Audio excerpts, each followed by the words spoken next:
David, do you view this as a fight for the legit cruiserweight title, or is Jai Opetaia lineal, or do you see it as this fight is because it's for 2 belts? I mean, I think it's definitely legit because he has 2 world titles. I mean, it doesn't really matter if Jai Opetaia has another one. He has 2 legit titles right there. So, I think so. It's a legit fight. It's a legit, title shot, and I'm be very happy once I capture those 2 titles. I mean, I think that's the biggest fight in the world, especially at this weight division. And that's definitely a fight I want. Like I said, I'm not scared of nobody. It's Monstro's world, and if he wants to get that fight, we get that fight. No, I'm ready to fight. I've been chasing these big fights for quite a while. I want to call myself undisputed. So, it is what it is. I'm ready when they are. Yep, I agree. And I like the fight with Jai. I think the Jai Opetaia fight at cruiserweight is the fight for me. That's the fight that I want to see. Jai has been the man at that weight class for a very long time. Now you got a new player in the division with a hot name and whose stock and whose star power is only rising. That's the fight I believe that needs to be made at. David Benavidez has agreed to face Jai Opetaia as excitement continues to build around a major showdown between 2 elite fighters competing for control of their division. That would be a great fight to make in the future, and I mean, I respect Jai Opetaia a lot. He's a great fighter, and I think he has to come back over here to make the... In addition, Opetaia also expressed interest in fighting David Benavidez, saying he would be ready if the matchup is made. He added that he respects Benavidez as a talented fighter with a strong fan base and welcomes the challenge. So of course, let's do it. You know what I mean? I'm pumped for that. Respectfully, I'd love to fight Benavidez. He's a great fighter. He's got a great... Opetaia also believes a fight with David Benavidez is the most logical matchup if they both become champions in the same division. He said facing the best title holders is the true way to prove who is the top fighter in the weight class. I believe it is, especially him being in cruiserweight, and to me it just makes sense. Like, if he's fighting for a world title in my division, why don't people want to see who the best is in the division? Like, it does not make sense to me if we don't fight, you know what I mean? Like, he's coming up fighting for a undisputed, like a unification fight, and he's going to be holding the WBO and WBA.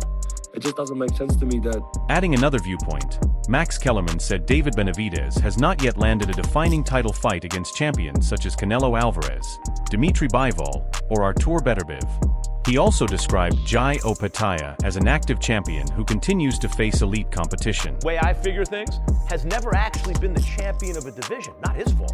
Canelo never gave him a shot. So far, neither Bivol gave him a shot, nor Beterbiev, when he was a champ, gave him a shot. Opetaia is a champion who is sitting there going, I want to fight you, right? Look, the fact that no one's fought Benavidez, you understand. And I know he just beat Zurdo Ramirez and there were belts on the line. The actual champion of the division. Meanwhile, Opetaia acknowledged that David Benavidez is a skilled boxer, but questioned how much could be learned from his previous opponents. He said he presents a completely different level of challenge and believes a fight between them would show how Benavidez handles that step up. Boxes quite well, but you can't really sort of judge on had in the past, and they haven't been too much. So Jai's a completely different beast. So what he can do to them is completely different from what he can do to Jai. So we'll see what happens. At the same time, Jose Benavidez Sr. recognized Jai Opetaia's talent, but suggested he is still growing against elite competition and may need more experience at the highest level. He also expressed confidence that his team would gladly accept the fight, viewing it as a difficult but winnable challenge. He's a great fighter. I met him at a fight. I want to give a big shout out to Opetaia. I think he's a great fighter. He's doing well, but I think he still needs the experience, his last fight, I think he held back. He looked a little bit tired. He was struggling in there. He did win the fight to me. He did win pretty much all the rounds. But, I just think that he needs a little bit more experience. We'll fight him tomorrow. On the other hand, Ron Ellis suggested that David Benavidez would face a much tougher test against an opponent of similar size. He said Benavidez would have to rely more on his boxing skills instead of constant pressure, making it a true test of his ability to adjust. Looking on some of your own side. We're going to start with that. That first of all, y'all the same size, so now it's like, I don't think you can stand there. Yeah, I don't think that's Russian roulette. You be sitting there on the boat, I'm a little more, I'm a swimmer, he just, but that when it's the same size, Benavidez gonna have to show his real boxing skills. Because I don't think Scaffold Jr. also described a potential fight between Jai Opetaia and David Benavidez as a high-level matchup that should happen before either fighter moves to heavyweight. He added that Opetaia has a real chance to win and believes the outcome will depend on who performs better on fight night. Great fight. I think before he would go to heavyweight, I think that would be the fight that needs to be made. I think Jai has a good chance too of possibly winning. Like really? I said, yeah, I think it just comes down to who shows up. He also suggested that Benavidez's relentless pace and ability to test an opponent's stamina could gradually wear Opetaia down, especially if the fight turns into a close-range battle. Opetaia, hell yeah, he beat Opetaia. I'ma double down. He gonna beat Opetaia. I double down on that one. He gonna beat Opetaia. See, Opetaia got good feet. Yeah, he can box, but he can be drugged into a fight. And if you know anything about David Benavidez, just like he did with Ramirez, he's the one of those guys that's gonna test your heart. He gonna test what you have in here. And once he go to Jai and he tests what he has in here, Jai gonna lose his. Jai ain't gonna be boxing and moving around. Jai gonna be looking to fight. Jai gonna get tired too. Yeah, because Jai, if you look at the history of Jai Opetaia, he get tired. Yes. Meanwhile, Sergio Mora explained that although he previously favored David Benavidez in several major matchups, he sees Jai Opetaia as a very dangerous opponent. Mora pointed to Opetaia's one-punch power, southpaw style, footwork, and aggressive mindset, saying the fight would likely be extremely physical and action-packed. Against Canelo, I know what I'm watching. Opetaia is stronger. Pound for pound in punching, Opetaia punches a lot harder with one single shot than Benavidez. He's a harder, heavy-handed puncher. He's a southpaw. He has better feet than Benavidez. He's just as mean as Benavidez. That would be violent. At the same time, David Benavidez has shown interest in a possible fight with Dimitri Bivol, seeing it as a major opportunity to win important titles and strengthen his position across multiple divisions. He's the only fight I really want, like that I truly want, because he has all the belts. You know what I mean? After I beat Bivol, I'm gonna have, right now I have 8 titles. 3 of them were interim, 3 of them world championships at super middleweight, light heavyweight. Now I got 2 of them at cruiserweight. I really want those belts.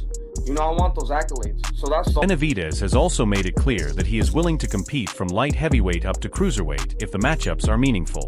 He said his goal is to face the best opponents instead of staying in just one weight class. Wherever it is, it's 200, 175, wherever. I mean, I'm just here to test myself at the end of the day and test my greatness. You guys already know that.